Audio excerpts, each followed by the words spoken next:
Buenas tardes, hermanos, que el Señor les bendiga en esta hora. Bendecimos el nombre del Señor Jesucristo porque nos permite seguir compartiendo la palabra.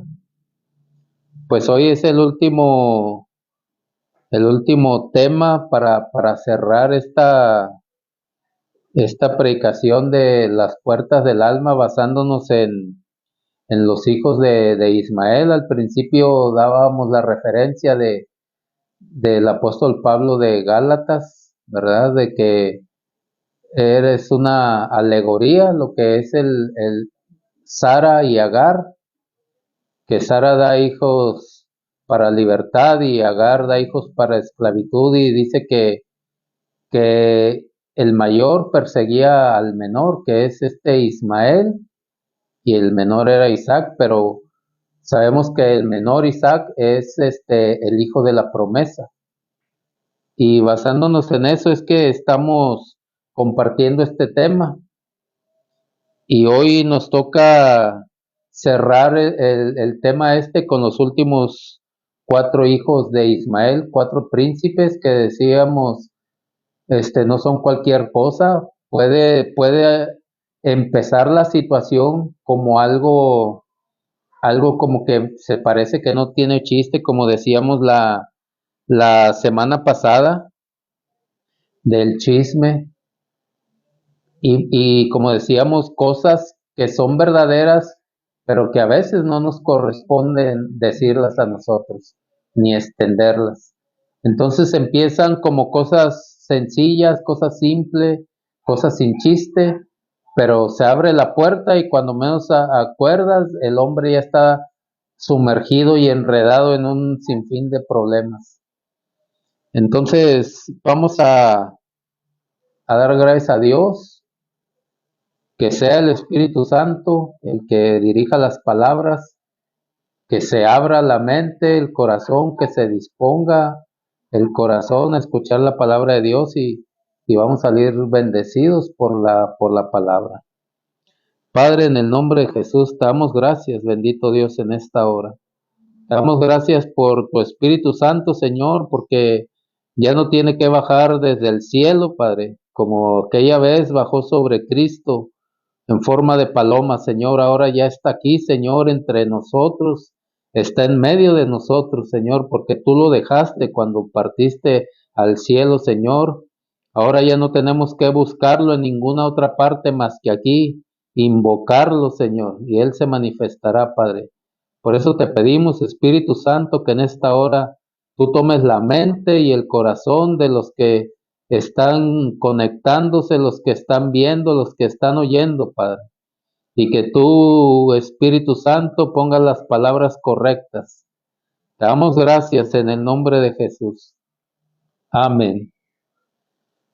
Pues bien, entonces vamos a ver el otro hijo, el noveno hijo de Ismael, que se llama Tema.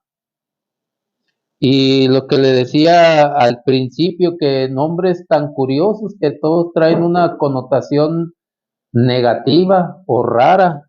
Este hijo de Ismael, este príncipe Tema, significa insolación, insolación. Y a veces la gente, a lo mejor cuando no tiene un seguimiento desde un principio, podrá decir, bueno, ¿de dónde sacas los nombres o por qué dices? Hace unas semanas mostraba la fuente en la que baso el significado es el diccionario Strong, ¿verdad? Que es, si no el más completo en traducción del hebreo al español y del griego al español, quizás sea uno de los más completos, el diccionario de Strong. Y en eso basamos qué es lo que significan los hijos. Y este hijo de Ismael, Tema, que significa insolación. Y qué nombre tan raro, insolación. Y nosotros sabemos que los nombres proyectan en la identidad de la persona cómo es, a veces su carácter, a veces los nombres definen el carácter, la personalidad del hombre. Y y nosotros vemos en la historia de Agar e Ismael cuando los echa fuera Abraham, los echa fuera porque Ismael se burlaba de Isaac y eso no le pareció a Sara y le dijo que lo echara fuera porque le hacía burlas a, a Isaac. Y surgen muchos temas y esa mirada y esa palabra que hacía Ismael tiene un significado profundo de pecado que en otra ocasión estaremos hablando. Y por eso fue lo que vio Sara, que esas burlas y esa mirada que hacía Ismael provocó que lo echaran fuera. Y Dios le dice, porque podríamos decir, pues qué delicada Sara, nada más porque lo veía mal, pero el trasfondo es más delicado de eso que hacía Ismael. Entonces Dios no le dice, no seas delicada, ¿qué te hace? Dijo, échalo fuera a él y a su mamá, Agar, échalos fuera, que yo como quiera de él haré una nación. Y entonces los echan fuera, dice que andaban rodeando el desierto, porque les da a Abraham provisiones a esta Agar y a Ismael, un jovencito, un adolescente Ismael. Y dice que andando rodeando el desierto, quizá andaban perdidos y entonces se les acabó el agua, se les acabaron las provisiones.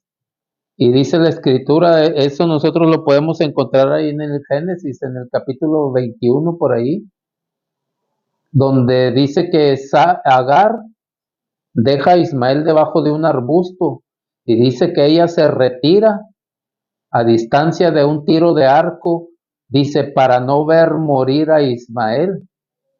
Entonces dice que cuando ella se retira, su madre, dice que el joven Ismael alzó la voz, que clamó y lloró, porque ya estaban a punto de morir de insolación. Entonces yo creo que eso marcó su vida y eso le dio nombres a sus hijos. Tal es que el noveno hijo de Ismael, Tema, significa insolación. Pero ¿qué es lo que produce una insolación literalmente en la vida del hombre? Entre varias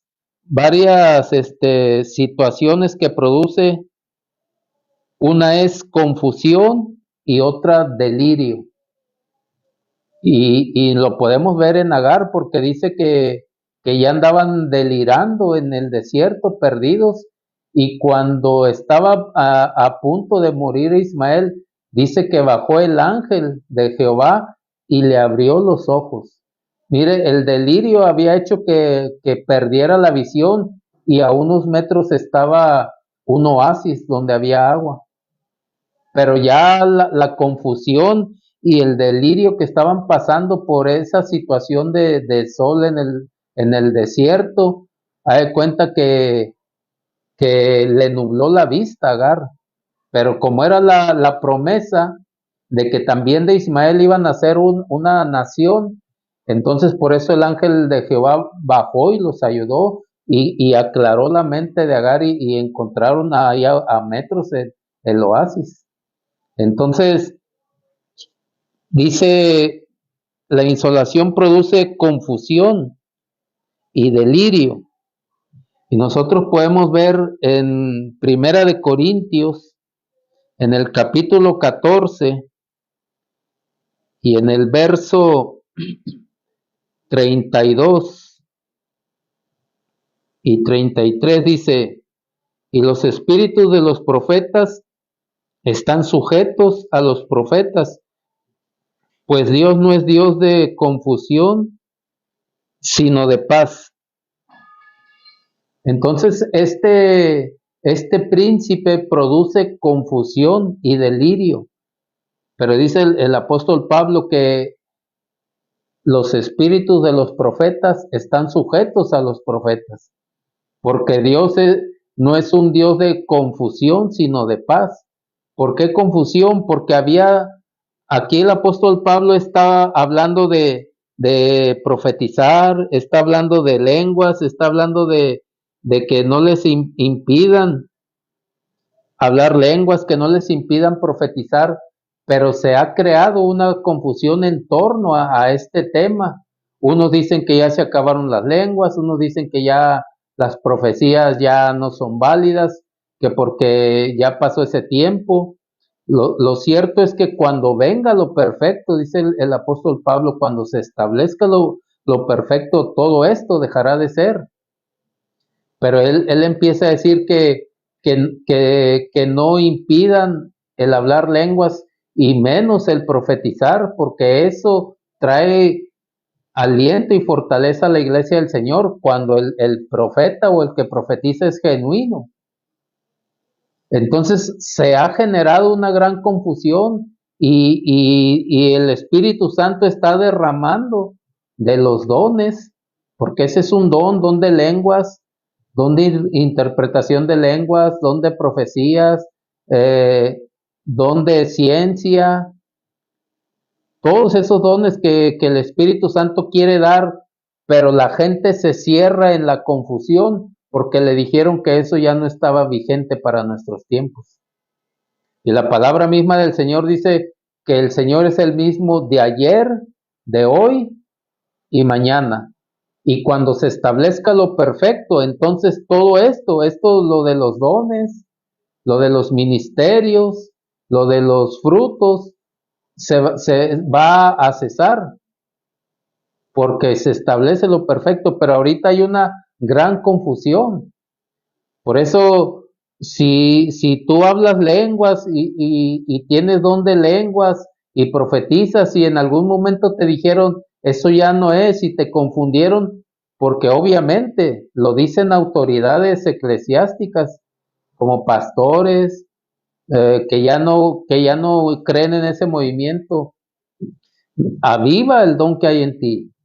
No dejes que esas palabras te confundan, porque el apóstol Pablo está diciendo, porque donde está, lo voy a leer otra vez literalmente, pues Dios no es Dios de confusión, sino de paz, como en todas las iglesias de los santos.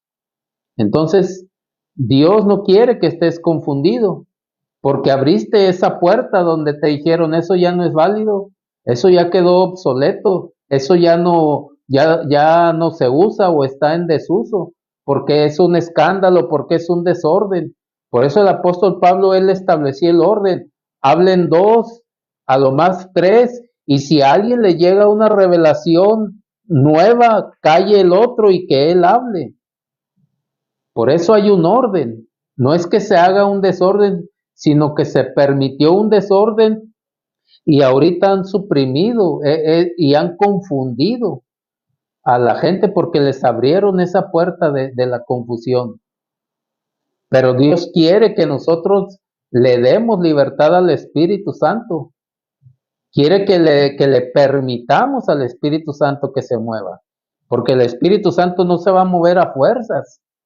Y si tú ya tienes ese don, ya te lo dieron, no tienes por qué estar confundido y creer que ya está en desuso. Antes, al contrario, ahorita la palabra profética es la más segura. Pero cuando viene de parte de Dios genuina, dice la Escritura que la palabra profética es la más segura, como una antorcha que alumbra en medio de la oscuridad. Y nosotros vemos que ahorita son tinieblas de creencia, tinieblas de comportamiento, tinieblas por decirlo así, de religión, tinieblas de dogmas. Se han agigantado las tinieblas en este mundo que se ha generado una confusión. Pero si Dios te dio eso, no lo dejes, reaviva, le dijeron a Timoteo, el apóstol Pablo, aviva el fuego del don que hay en ti, que a él se lo dieron por imposición de manos. Pero ahorita no es necesario que te impongan las manos, el Espíritu Santo si quiere te lo reparte. pero sal de toda confusión, porque Dios no es Dios de confusión y delirio. Esa es otra actitud de este hijo de Ismael. Lo vamos a encontrar aquí en Primera de Timoteo,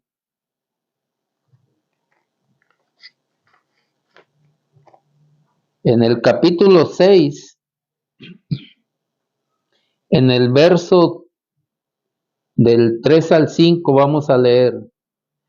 Dice, si alguno enseña otra cosa y no se conforma a las sanas palabras de nuestro Señor Jesucristo y a la doctrina que es conforme a la piedad, está envanecido, nada sabe y delira acerca de cuestiones y contiendas de palabras, de las cuales nacen envidias, pleitos, blasfemias, malas sospechas, disputas necias de hombres corruptos de entendimiento y privados de la verdad, que toman la piedad como fuente de ganancia. Apártate de los tales.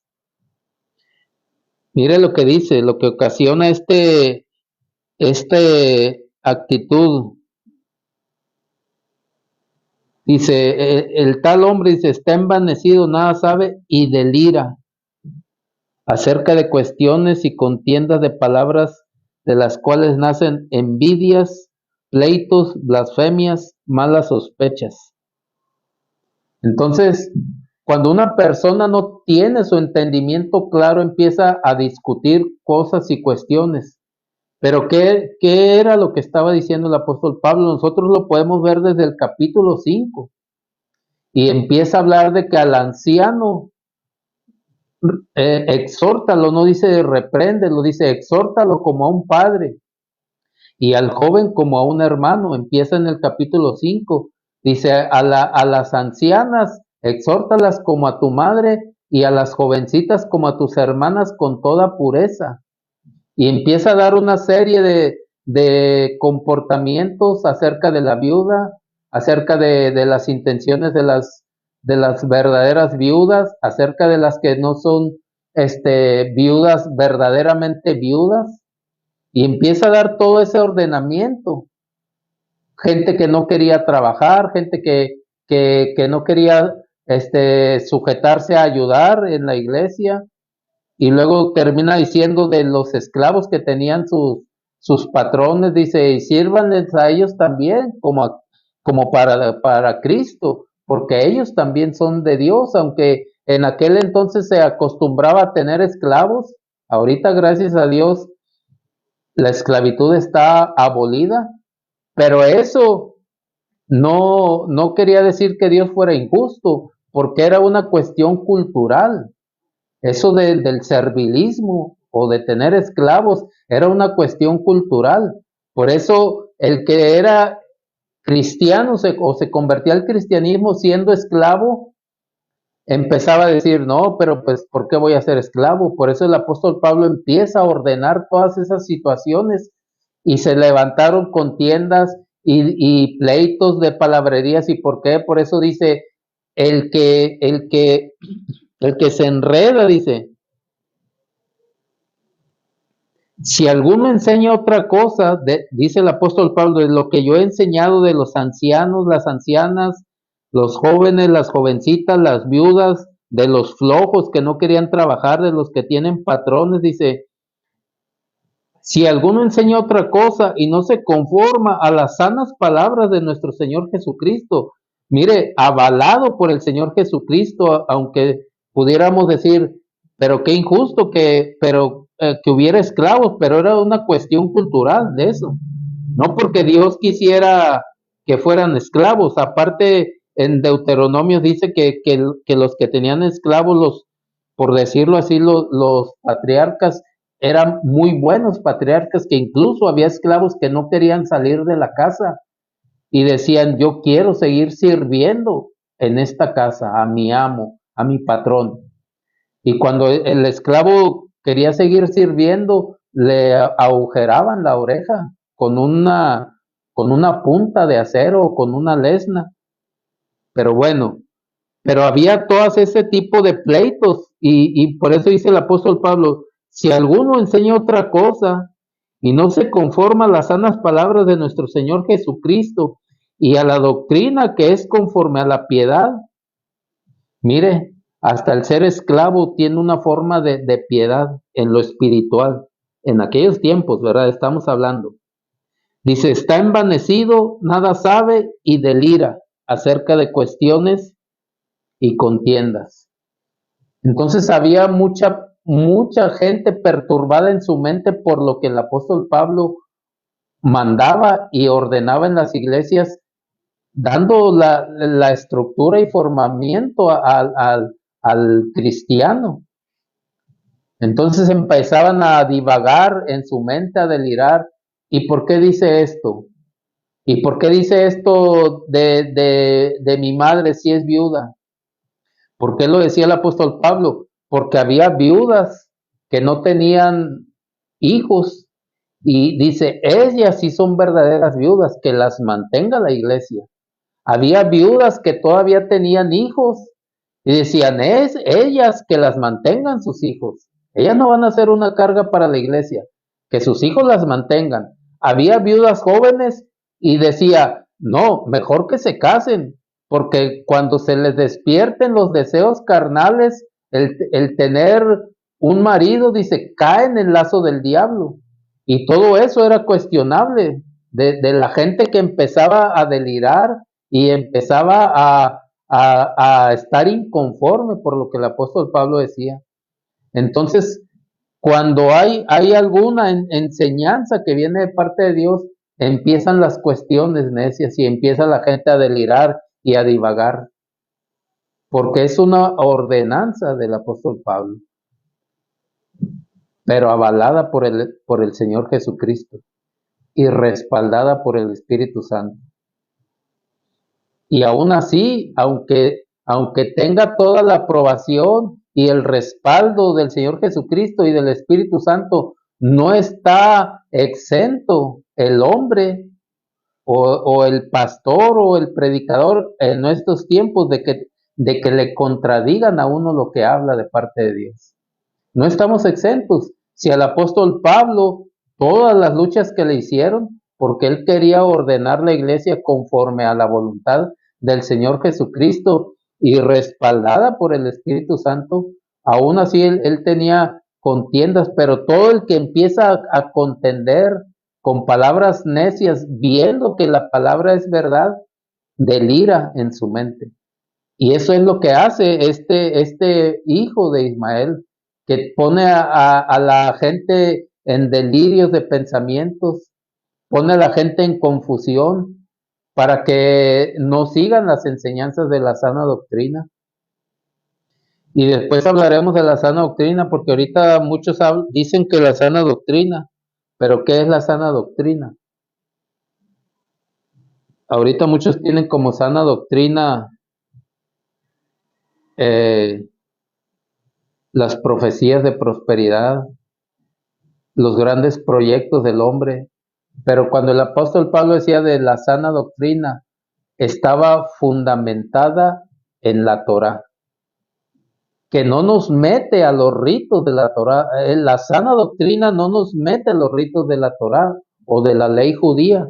Y esa es otra confusión que está creciendo en nuestros tiempos. Hay mucho que están usando la Torá para atraer a gente y los están metiendo hasta en las fiestas, cumplir las fiestas de judías, Pentecostés, Sabaoth, las de Sukkot, la Peshach, tal como lo haría un judío. Esa es una confusión que han estado metiendo en la iglesia.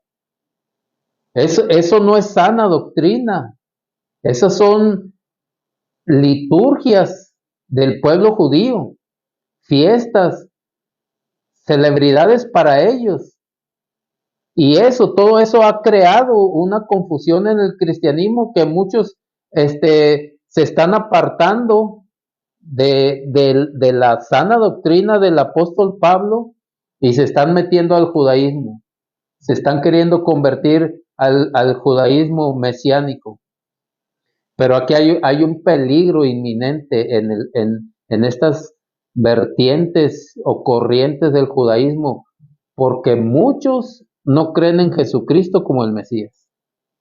Y si una persona, el riesgo de que en confusión se meta al judaísmo, a ellos a cierto tiempo de adoctrinamiento, van a estar esperando el Mesías, que es el anticristo para nosotros. Y se va a quedar toda esa gente, porque cayó en una confusión de doctrina, porque se entenebreció su mente y empezaron a discutir cosas que el apóstol Pablo ha dejado establecidas. Esa es la sana doctrina del apóstol Pablo.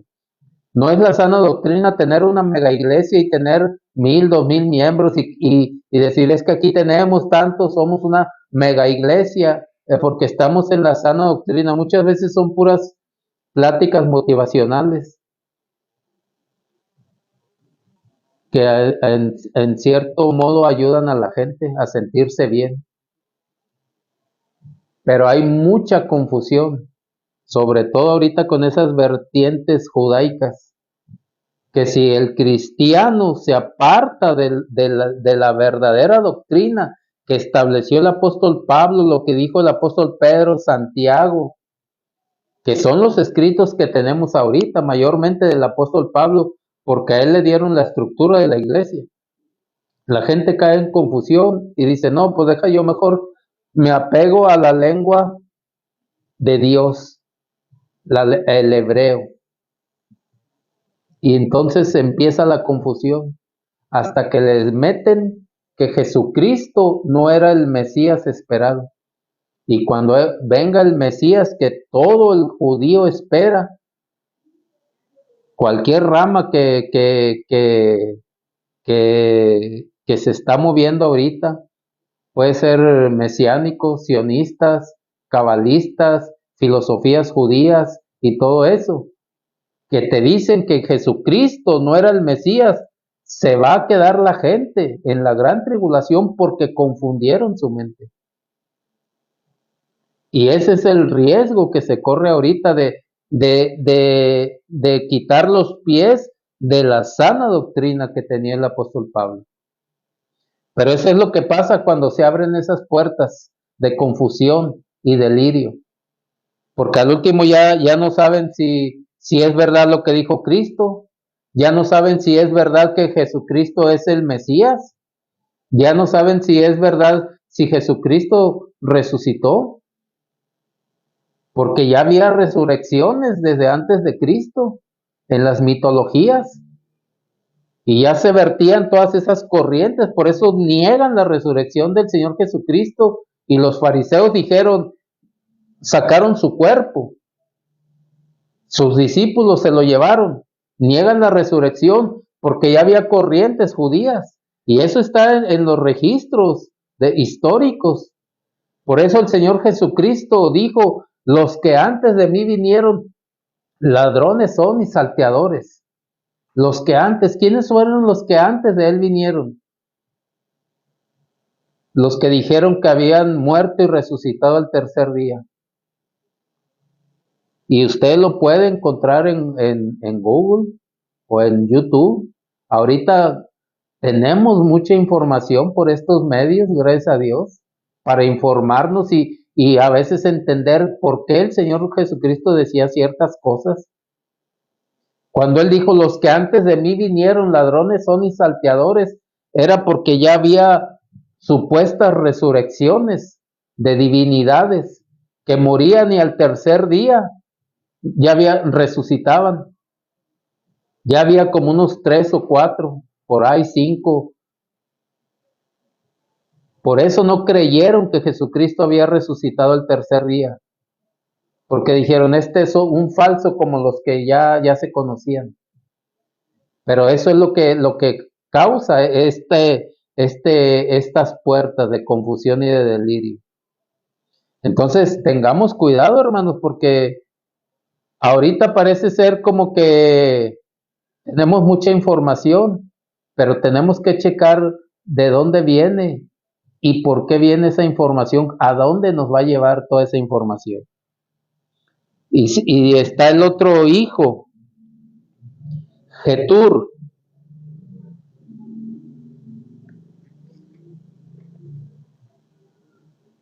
que quiere decir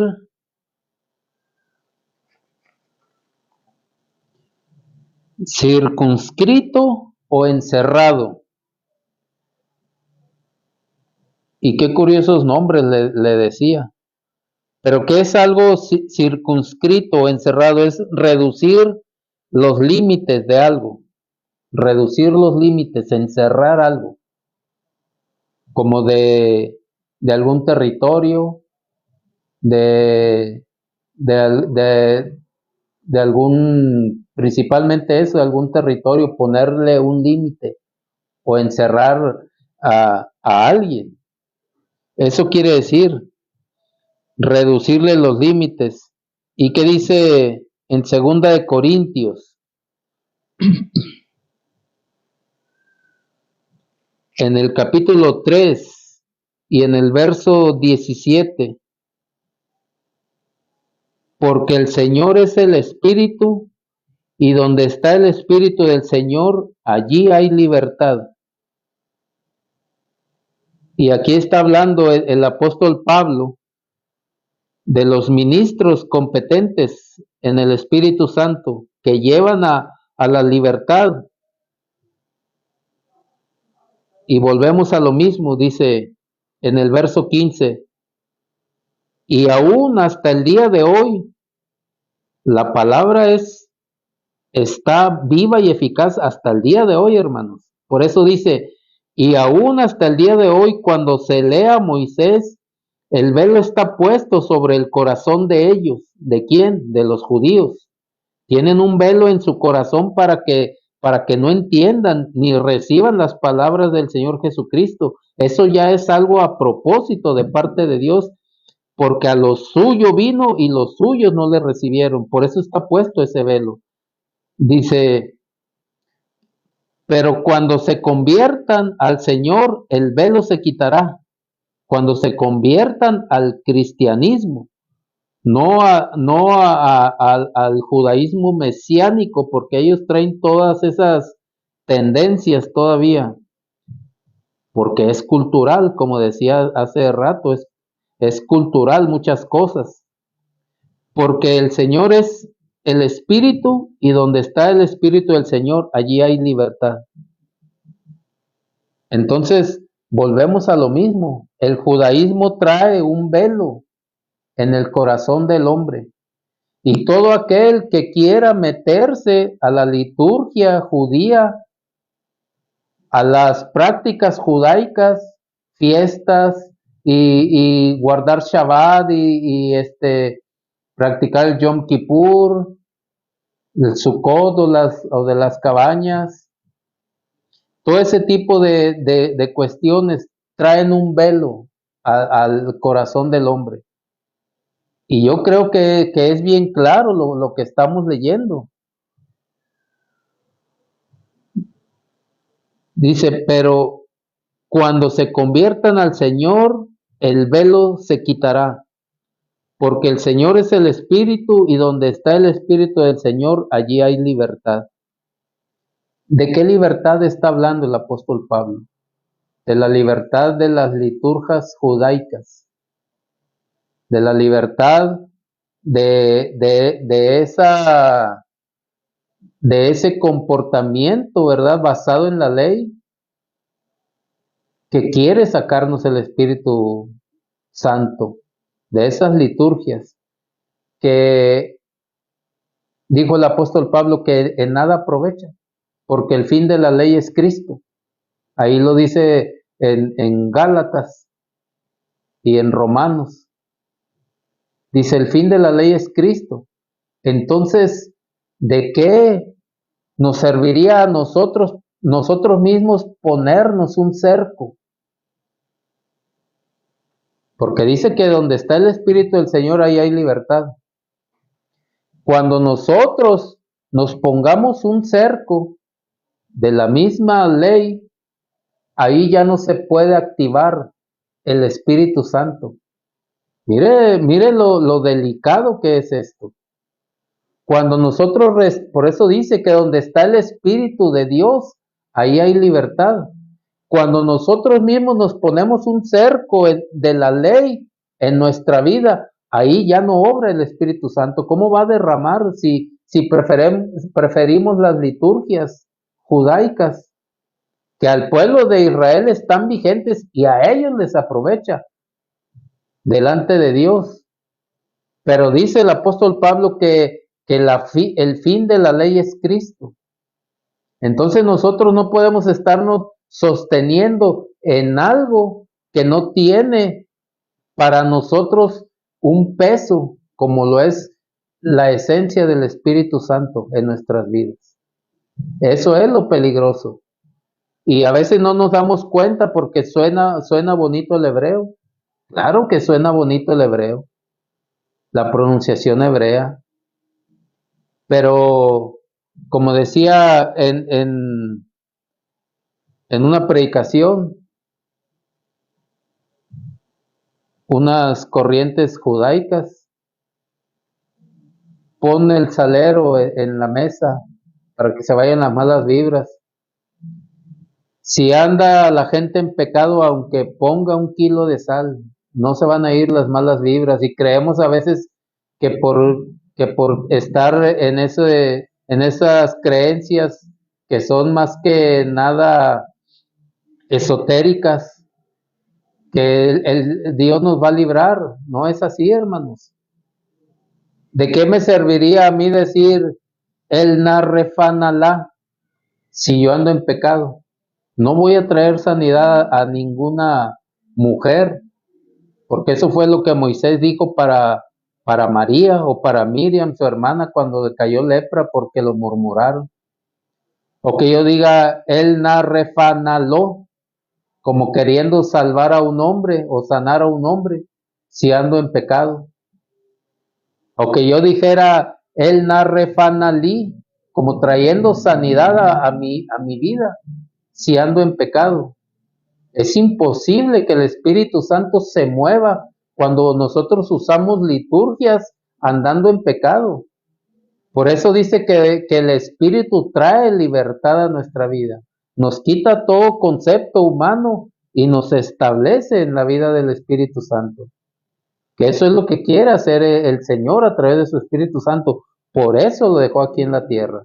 Para sacarnos a nosotros de esas prácticas que culturalmente le sirven al pueblo de Israel, porque eso fue establecido para ellos. O querer nosotros meternos en la ley de Noé, o los Benei Noach, querer nosotros hacernos noágidas. ¿En qué nos aprovecha eso? Si el Espíritu Santo nos dice cómo debemos de comportarnos, cómo debemos de vivir nuestra vida.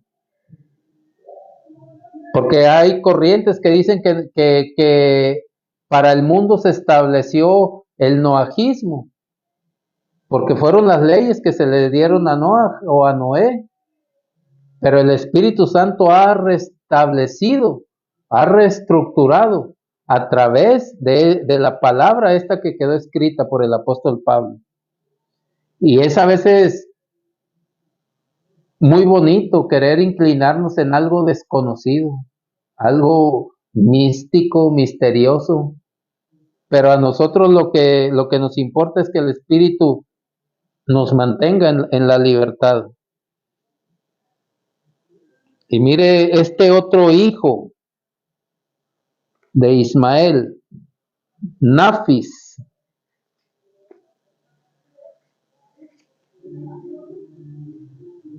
Este hijo significa refrescado o relajado. Nosotros sabemos lo que es una persona relajada, como que no tiene preocupaciones de nada. ¿Para qué trabajo? Dios proveerá. ¿Para qué me esfuerzo? Dios proveerá. ¿Para qué hago esto, lo otro? Pero mire lo que dice en Proverbios 24:10. Dice, si fueres flojo en el día de trabajo, tu fuerza será reducida. Entonces no podemos estar relajados cuando tenemos compromisos. Y todos tenemos compromisos según nuestro nivel social que estemos viviendo. Si eres un joven hijo de familia y estás estudiando, no puedes relajarte y decir, nada, ¿para qué estudio? Ay, que el Espíritu, porque yo lo he oído, que Dios me dé entendimiento en el día del examen, que Dios me dé entendimiento el día de la prueba. No, estudia, no te relajes, porque eso te va a hacer que repruebes el examen y entonces te va a hacer que repruebes tu carrera porque te relajaste creyendo que Dios debería de ayudarte. No, ojalá y me ayude Dios y que me dé el entendimiento para resolver el examen. Estar relajado, el cristiano a veces está relajado de más. Se ha acostumbrado a decir, Dios proveerá y Dios provee. Dios me ayudará y Dios te ayuda. Que Dios me dé el entendimiento y Dios te da el entendimiento, pero no cuando te relajas voluntariamente, dejándole tu compromiso a Dios. Y eso es lo que hace esta puerta, volverte una persona relajada, no preocuparte de nada. Si eres un hijo adulto, tienes obligaciones con tus padres, vives con tus padres, y a veces el hijo se relaja y dice, no, pues que la obligación de mi papá es que me ayude, soy hijo de familia. Y a veces se relaja el hijo y se deslinda de sus responsabilidades. Igualmente, si estamos casados, hermano, ¿y cómo le fue? No, pues es que no fui a trabajar ahora, me sentí un poquito mal, pero Dios proveerá. Pero si tu salario depende de tus días de trabajo, ¿cómo Dios va a proveer? A veces nos desfasamos porque todo nuestra responsabilidad se la queremos dejar a Dios y nos relajamos y nos volvemos, decíamos antes, bonachones. Nada, no pasa nada. No, sí, ¿cómo estás, hermano? No, bendecido. Y no, no, fue ahora. No, Dios proveerá. Dios nos ayuda, hermano, en todo tiempo. Sí, Dios nos ayuda. Dios nos ayuda. Pero cuando el hombre se vuelve un flojo, es ahí donde viene el problema. Y nosotros no queremos verlo así, pero dice, si fueres flojo en el día de trabajo, tu fuerza será reducida. Inclusive se ha filtrado eso y lo digo porque a veces nosotros lo decíamos de broma cuando yo estaba más joven y se oye como de broma, pero muchos se la agarran en serio. Hombre, ¿para qué trabajas tanto? Te vas a acabar. Pero dice la palabra que en el día de trabajo el que es flojo se le van a reducir las fuerzas. Eso es lo que no nos enseñaron. El que nos decía eso. No, hombre, ¿para qué trabajas tanto? Te vas a acabar de volada, te vas a hacer viejo. No, antes al contrario, el que tiene trabajo y dice, no, Dios proveerá, Dios te va a reducir las fuerzas. Y cuando tengas 40, 50 años, te vas a sentir como un viejo, sin ganas de trabajar, porque Dios, y eso es lo que no sabe la gente. Y cuando uno se lo dice, no, pero es que Dios proveerá, Dios no nos dejará sin comida, no nos dejará sin comida, pero te están reduciendo las fuerzas porque decidiste ser flojo, relajado. Entonces, ya cuando el hombre llega a 40, 50 años, ya llega sin fuerzas de seguir trabajando, sin ánimos. ¿Por qué? Porque tuvo muchos días de trabajo y no los aprovechó. Diciendo mayormente, si es cristiano, no, hombre, hermano, Dios proveerá. No, yo no me preocupo porque Dios es el que me ayuda, es mi sustento. Sí, a través de tu trabajo. Dios es ayuda y sustento a través de tu trabajo. Y si pasas una situación que se salga de tus manos, tenlo por seguro que Dios te va a ayudar y Dios te va a sustentar, pero no provoques que te reduzcan las fuerzas por andar de flojo y relajado.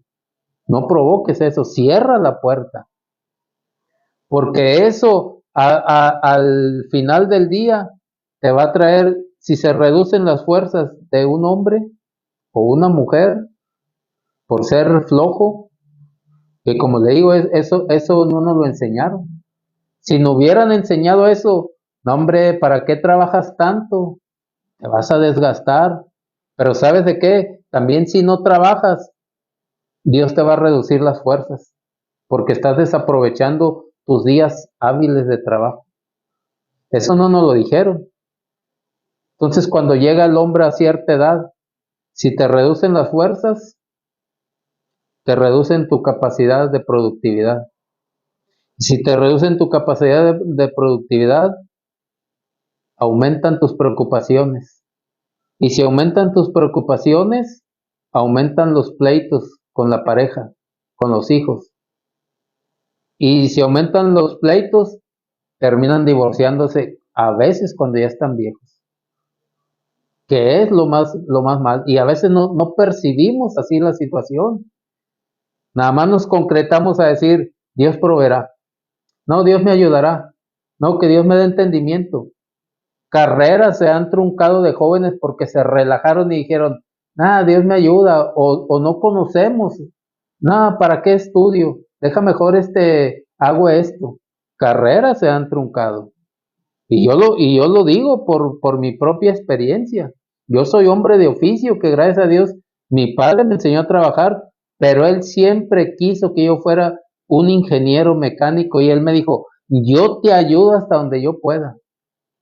Yo te pago la carrera y yo relajado con mis amigos, relajado en el relajo, fiestas, bailes, discoteca, vicios y demás. Y se truncó ahí algo por flojo, por no querer estudiar. Y eso sigue pasando. Y desgraciadamente, no solamente en el mundo, sino en el cristianismo. Eso sigue pasando en el cristianismo.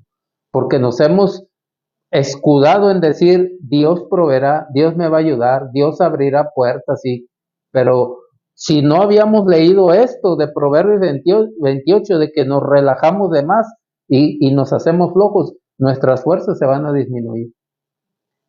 Y no por sí solas. Dice, tu fuerza será reducida. O sea, no dice, tu fuerza se va a disminuir, no, tu fuerza será reducida. Y eso de que será es de que, ¿quién te va a reducir la fuerza? Dios. Será reducida. Es como cuando lo quiero figurar así porque tengo algo de entendimiento, cuando yo quería ser ingeniero mecánico y entré a trabajar en un taller mecánico de un amigo de mi papá. Entonces hay veces que en una ocasión llegó una persona y un carro que le andaba fallando y normalmente los carros eran de 6 y 8 cilindros y traía una falla en el motor y el mecánico por su experiencia le dijo, no, mira, vamos a quitarle esta bujía y que trabaje con esos pistones. No recuerdo si era un carro 8 o 6 cilindros, pero dijo, le quitamos la bujía y que trabaje con esos pistones, 5 o 7. Dice, claro, va a tener menos potencia porque le vamos a quitar la potencia de un cilindro. Y entonces, ¿quién le redujo las fuerzas al carro? ¿El carro o el mecánico? El mecánico, porque sabía lo que hacía. Para no dañar o que no se fuera a desvielar, que es lo que se conoce, que dijo, mejor dejamos que ya no funcione este cilindro, se le va a quitar potencia, pero va a seguir trabajando. Eso es lo que pasa cuando nos relajamos. Nos será quitada la fuerza.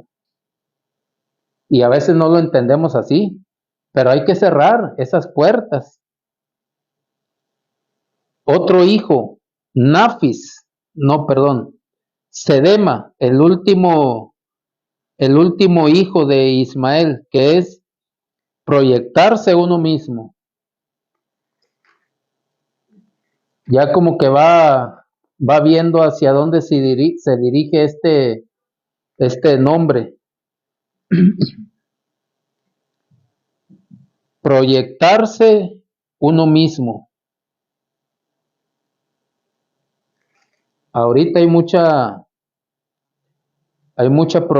proyección, porque le dijeron una profecía no real. Dios te va a llevar a las naciones, quiere hacer esto contigo, esto. Proyectarse uno mismo, vea lo que dice Romanos en el capítulo 12 y en el verso 3. Digo pues, por la gracia que me es dada a cada cual que está entre ustedes, que no tenga más alto concepto de sí que el que deba tener, sino que piense de sí con cordura, conforme a la medida de fe que Dios repartió a cada uno. Mire, no tenga mayor concepto de sí mismo que el que deba de tener. Ahorita está sobrevalorada la confianza del cristiano, y qué bueno, pero a veces mal fundamentada. Ahorita, el autovalor del cristiano está por los aires y no reconoce a nadie, a su hermano. Hay veces que lo mira por encima del hombro. Hay veces que lo mira de una mirada altanera, arrogante, pero dice el apóstol Pablo, nadie tenga mayor concepto de sí mismo. Nadie tenga mayor concepto. ¿Por qué? Porque estás ahora sí que brincando los lineamientos de la autoconfianza y de la persona que está enfrente de ti. No tengas el mayor concepto. Si Dios te ha dicho algo, es mejor esperar el tiempo de Dios y no tratar de tú mismo proyectarte hacia eso que Dios te dijo. Porque en esa querer uno proyectarse por su propia voluntad, tienes que ir haciendo a un lado gente, inclusive hasta pasándoles por encima, porque se ha visto. Y yo creo que alguna vez hemos visto algo de eso, el querer uno proyectarse a sí mismo. Pero esa es otra puerta, el ego elevado. Está sobrado de ego a veces la gente y quieren proyectarse, que los vean, yo soy, a mí me dijeron, a mí me profetizaron, yo tengo que cumplir. Y todo en el tiempo de Dios se tiene que cumplir cuando la palabra es de Dios. Y mire lo que dice en Filipenses,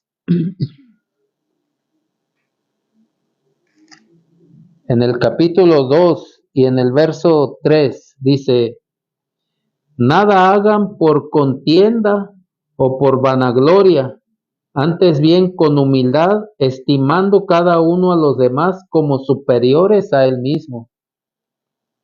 Mire, pero cuando uno se proyecta a uno mismo, no estimas de mayor estima, perdón la redundancia, al que está enfrente de ti. Antes, al contrario, puede la gente pensar, ¿y tú quién eres?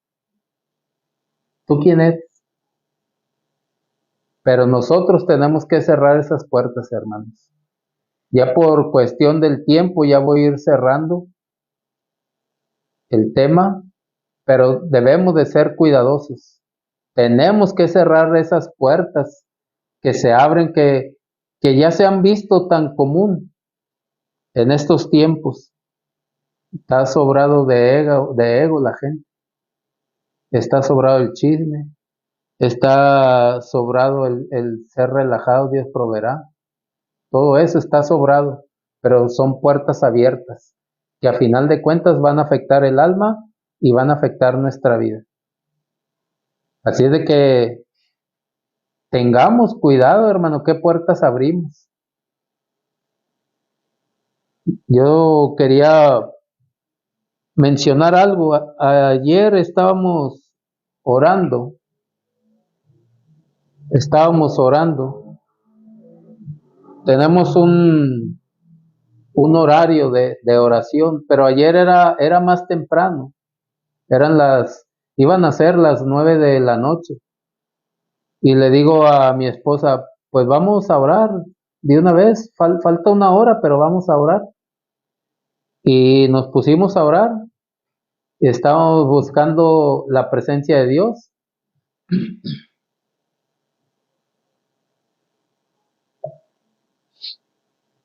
Y buscando la presencia de Dios, mi esposa tuvo una visión.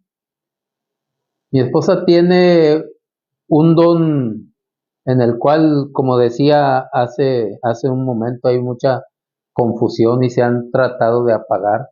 Tiene el don de lenguas y tiene el don de profecía.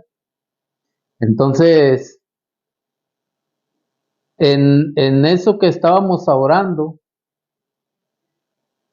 dice que ella la sacaron del cuerpo y veía un lugar, pero estaba todo lleno de tinieblas. Y veía como túnicas, como no blancas, sino como beigecitas, y nada más como la figura del cuerpo, pero no veía el cuerpo en sí, sino la pura figura de los brazos, de la cabeza y la túnica, beigecita. Y el Espíritu Santo le decía, gente se está perdiendo porque no conocen el amor que yo tengo para ellos. No hay quien les hable del amor.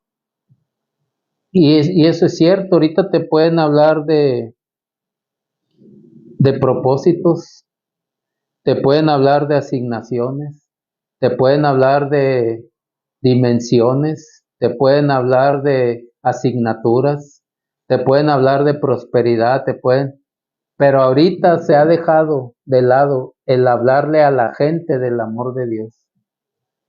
Entonces, el cristianismo debe de volver al fundamento, que es el amor de Dios. Y mucha gente habla del amor de Dios, pero en el sentido que a Él quiere escuchar.